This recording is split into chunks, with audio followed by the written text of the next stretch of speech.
আমি তো ওদিকে সকালবেলা ব্রেকফাস্টের আয়োজন সেরেই নিয়েছি, তারপর কাচাকুচি নিয়ে চলে এসেছি ছাদে। তো শাশুড়ি মা এসেছে মানে ছাদ ভর্তি জামা কাপড় তো থাকতেই হবে। মায়ের না একটা বাজে অভ্যাস আছে জানো তো, সারাদিন কাপড় কাচতে দিলেও মনে হয় মা হাঁপিয়ে উঠবে না। কাপড় কাচার যে একটা কি বাজে হ্যাবিট, প্রচুর পরিমাণে কাপড় কাচতে পারে আর কাপড় কাচতে কি যে ভালোবাসে সেটা তোমাদেরকে কি বলবো। তোমাদের কার কার শাশুড়ি মা এরকম আছে আমাকে কিন্তু অবশ্যই জানিও। আমার তো কাঁচা কাঁচা জামাগুলো নিয়েও মাকে দিলে পরে মা বলছে হ্যাঁ দাও দাও আমি কেচে দিচ্ছি। আচ্ছা, ও মা গো কি জ্বালাতন হলো। এই যে দেখতে পাচ্ছ তো, আমাকে বলছে যে সারাদিন কাপড় কাচবে আর জিনিসপত্র সারাদিন পরিষ্কার করতে থাকবে। আমি মনে মনে ভাবছি মা গো মা, আমি যদি এই সারাদিন কাপড় কাচতে থাকি আর পরিষ্কারই করতে থাকি তাহলে আর আমি বেরোতে পারবো না সংসারের মায়াজাল থেকে, আর এই বিশ্ব সংসারকেও আমি উপভোগ করতে পারবো না এই সংসারের মায়াজালে থেকে। জন্য সব কাজই করতে হবে অল্প অল্প করে। মায়ের তো মনে হয় রাতে ঘুমও আসছিল না, সকালে উঠে কি কি জামা কাপড় কাচবে আর কতক্ষণে সকাল হবে, ঘুম থেকে উঠলে পরেই জামা কাপড় নিয়ে বসে যাবে। আমাকে তো পারলে পরে রাত্রিবেলাই বলে যে দাও দেখি সার্পের কৌটোটা। ঘুমের ঘরে না জানি কত কিছু স্বপ্ন দেখেও ফেলে। বাদ দাও সেসব কথা, তবে খুব মজাদার কেটেছে। আর মা কিন্তু চলে গেছে শনিবার দিন। তোমরা হয়তো ভিডিওটা অনেক পরে দেখছো, বিকজ মাঝখানে একটা দিন আমার গ্যাপ পড়ে যাওয়াতে আমার কিন্তু ভিডিওর ডেটগুলো একটু ইধার ওধার হয়ে গেছে। তো তোমরা টেনশন নিও না, আমি কিন্তু খুব তাড়াতাড়ি আবার ডে টু ডে তোমাদের জন্য ভ্লগ আনছি। আর খুব ইন্টারেস্টিং ভিডিও রয়েছে তোমাদের জন্য। রবিবার দিন খুব সুন্দর একটা জায়গায় ঘুরতে গেছিলাম, সেখানে গিয়েও আমি ভিডিও করেছি, সেই সমস্ত কিছু তোমাদের জন্য থাকবে। তার জন্য অবশ্যই আমার পাশে থেকো, সাথে থেকো, চ্যানেলটিকে সাবস্ক্রাইব করে রেখো। আর এই ঠান্ডার মধ্যে কে কে বলো এই হাওয়াতে প্রচণ্ড কাঁপুনি দিয়ে কাঁপছো? আমার কিন্তু বস শীতটা একটু বেশি প্রথম থেকেই। আমার একটু শীত হলে পরেই আমার মনে হয় কম্বলের তলাটাই সবথেকে বেস্ট জায়গা, আর না হলে রোদের মধ্যে কোথাও ঘুরে বেড়াও। আর তার ছেলে তো ব্যস্ত, মা কী খেতে ভালোবাসে এটা আনছে সেটা আনছে বাজার থেকে। তো আজকে মায়ের চাহিদা মতোই পমপ্লেট মাছ সাথে ইলিশ মাছ দুরকমই আনা হয়েছে। তো পমপ্লেট মাছটা একেবারে ছোট সাইজের হয়ে গেছে বলে দুরকম আনা হয়েছে। সে বাজার টাজার করে দিয়ে অফিসেও বেরিয়ে গেছে। আর পমপ্লেট মাছ ইলিশ মাছ আমি দুটোই মাকে বললাম যে মা তুমি নিজেই রান্না করো, তোমার ছেলেও খেতে ভালোবাসবে, তুমিও খেতে ভালোবাসবে। তো সকাল থেকে উঠেই দেখতেই তো পাচ্ছ একের পর এক রান্নাঘরে চলছে। তো এবারে রান্নাঘরের দায়িত্বটা মায়ের ওপর ছেড়ে দিয়ে এসেছি, সমস্ত কিছু গুছিয়ে টুছিয়ে দিয়ে এসেছি। ছেলে তার মায়ের হাতের রান্না খাবে।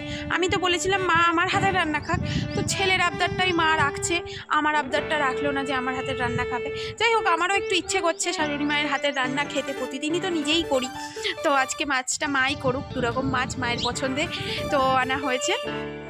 তো মা করছে, আমি শাড়িটা তুলতে এসেছিলাম, এতক্ষণে শুকিয়ে গেছে, এবার গিয়ে স্নান করে পুজোটা দেবো, বৃহস্পতিবার আর ঘর মোছাটাও রয়েছে।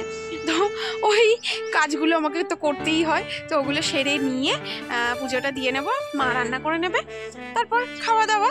তো যেহেতু কালকে বেরিয়েছিলাম তো কালকে ভিডিও দিতে পারিনি, সেই জন্য কালকের ভিডিওটা জমে রয়েছে। আমি ভেবেছিলাম এবছরে অন্তত এই জিনিসটা করব না। যাই হোক, যেটা হয়ে গেছে হয়ে গেছে। রোদ রয়েছে, যেতে ইচ্ছা করছে না নিচে একদমই, জানো তো। তো কী করা যাবে, নিচে যেতে হবে। আর ভেবেছিলাম মাকে নিয়ে একটু ঘুরতে যাব, কিন্তু ঘুরতে গেলাম না, উনি এমনিই অসুস্থ। এবার রেগুলারলি যদি আমি ঘুরতে বেরোই বাড়ি গিয়ে একটু অসুস্থ হয়ে পড়বে। তার থেকে একটা দিন বাড়িতে থাকুক, রেস্ট নিক, পরে যখন আসবে তখন অন্য কোথাও নিয়ে যাব। তো না হলে সকাল সকাল ঘুম থেকে ওঠা ওনারও একটা মানে প্রেশার, সকালে উঠতে হবে, তারপরে বাইরে খাওয়া দাওয়ার একটা ব্যাপার, সেটা ওনার পক্ষে সুইটেবল নয় খাওয়া দাওয়া করাটা। তো আমি সেই জন্য আর জোর করিনি, বাড়িতেই আজকে ছেলের কাছে থাকুক, আনন্দ করুক। যদি বিকেলে সম্ভব হয় কোথাও নিয়ে যাব নিশ্চয়ই, দেখা যাক কি হয়, সবটাই তোমাদের সাথে শেয়ার করে নেব।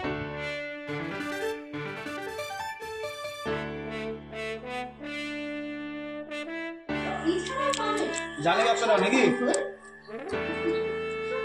আমি গাড়িটা দেখে চিনতে পেরেছি। ও বলছি যে